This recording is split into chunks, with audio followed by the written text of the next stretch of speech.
वाहन खरीदी विक्रय के नाम पर सागर शहर की 1 दर्जन से अधिक लोगों के साथ हुई धोखाधड़ी। एसपी से की शिकायत।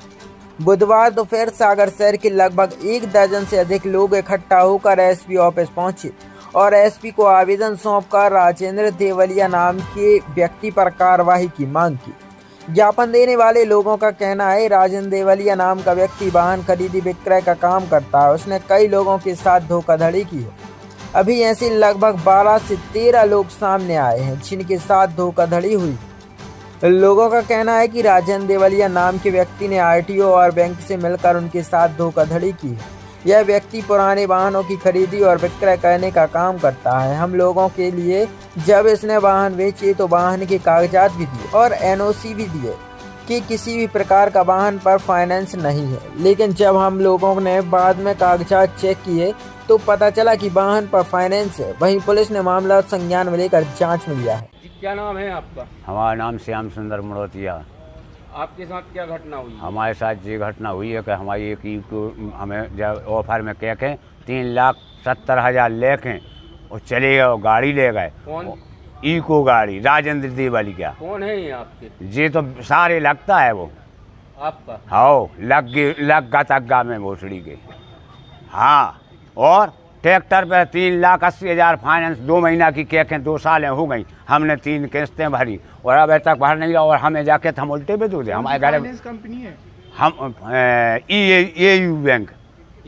हाँ, AU bank, AU small finance. हाँ, उसने करवा के उन्हें देखो जी फर्जी बनवा के एटीएम और चेक फेक और सब करके अपने खाते में डरवा लाए और हमसे कह रहा दूसरे से बैंक से करवा दे फाइनेंस। हमें नहीं करवाओगे, हमारा तो पैसा भर दो, दे दो, हमें ने गाड़ी चाले ने हमें कछु नहीं मुकरने।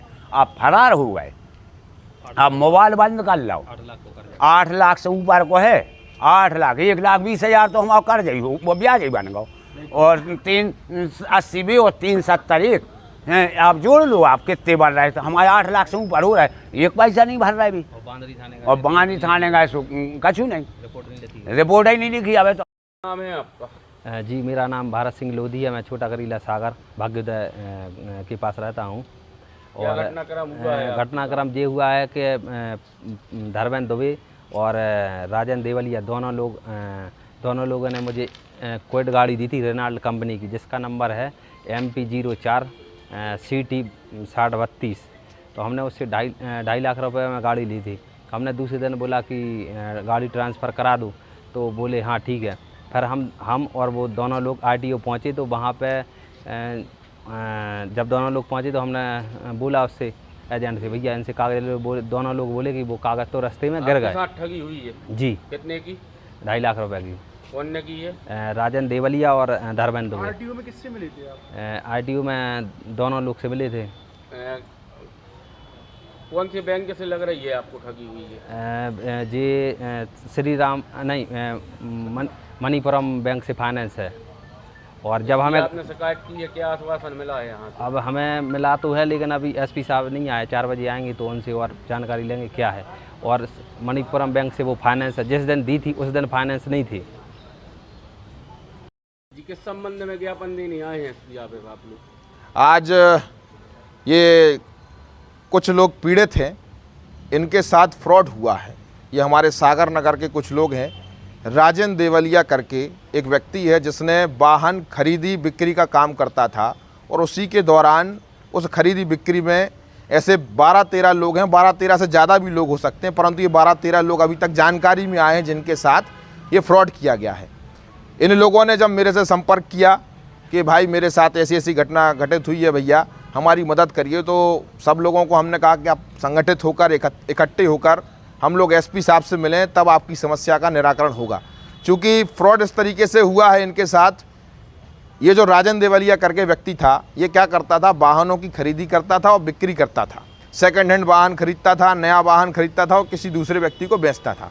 इनमें से सब अलग अलग पीड़ित हैं, सबके साथ अलग अलग प्रकार का उसने फ्रॉड किया, परंतु सारे फ्रॉड जो किए हुए हैं वो वाहनों के साथ ही फ्रॉड किए हुए हैं। एक व्यक्ति ऐसे हैं जिनसे 2 लाख रुपए में रेनॉल्ड्स की क्विड बेची। 2 लाख रुपए जब उस समय जब उस व्यक्ति ने दिए, उसने अपने कागज़ चेक करे, गाड़ी के कागज़ चेक करे जो गाड़ी वो खरीद रहा था, तो उस समय गाड़ी पे कोई भी प्रकार का फाइनेंस नहीं था, किसी भी प्रकार का लोन नहीं था। परंतु जब वो 1-1.5 महीने बाद उसने दोबारा से अपनी गाड़ी चेक करी तो पता पड़ी कि वो गाड़ी फाइनेंस हो चुकी है। यानी लोगों को इस तरीके से ठगा करता था कि उनको दिखाता था कि भाई गाड़ी फाइनेंस नहीं है, ये इसकी एनओसी है, आप गाड़ी ले लीजिए, इस पर कोई प्रकार की आपत्ति नहीं है। एक हमारे बीच में शेरा भाई साहब हैं, उनकी गाड़ी 2 बार बिक गई, यानी बिना उनके ट्रांसफ़र साइन के उनकी गाड़ी 2 बार बेच दी उसने, और ऐसी बेच दी कि फर्जी नो ऑब्जेक्शन सर्टिफिकेट बनवा के आरटीओ में जमा कर दिया, और बिना फिजिकल अपीयरेंस के उनकी गाड़ी 2 बार बिक गई। तो इसमें आरटीओ, बैंक वाले और सारे इन लोगों की मिली भगत से राजन देवलिया फ्रॉड करता था। और सागर में ऐसे लगभग अभी तक जितने लोग सामने आए हैं, हो सकता है और भी लोग होंगे, आपकी मीडिया के माध्यम से, न्यूज़ चैनल के माध्यम से और भी लोग जानकारी में आएंगे जिनके साथ फ्रॉड किया हुआ है। तो ये सारे लोग हैं जिनके साथ अलग अलग प्रकार का फ्रॉड अभी तक किया हुआ है। इसने पहले भी कई लोगों के साथ फ्रॉड किया है, कई लोग यहाँ पर ज्ञापन देने आ चुके हैं, और यदि आपकी मांगें नहीं मानी जा रही हैं, जो आप लोग यहाँ पर मांगें लेकर आए हैं, तो आगे आप लोग कौन सा रास्ता अपनाएंगे? फिलहाल तो ज्ञापन देकर हम लोग इंतज़ार करेंगे, 10 दिन का अल्टीमेटम देते हैं। अगर 10 दिन के भीतर उस व्यक्ति की गिरफ्तारी नहीं होती है तो हम लोग अनिश्चितकालीन धरने पर बैठेंगे। हमारे बीच में उनके सगे जीजा जी हैं जिनके साथ उन्होंने फ्रॉड किया है, तो जीजा जी की तो ये स्थिति है कि ये कह रहा है कि अगर उसको पकड़ा नहीं, उनकी जितनी जमा पूंजी थी 8 लाख 10 लाख रुपए उन्होंने जितने जीवन भर में जमा किए थे जीवन यापन के लिए, वो पूरा पैसा ठग के चला गया। तो जीजा जी की तो ये स्थिति है, वो कह रहे थे अगर मेरे को राजन देवलिया जी के सगे जीजा जी हैं, उनका ये कहना है अगर मुझे न्याय नहीं मिला, उस ठग को नहीं पकड़ा गया, तो हमें आत्मदाह करना पड़ेगा, आत्मदाह करना पड़ेगा, आत्मदाह करने जैसी कंडीशन है।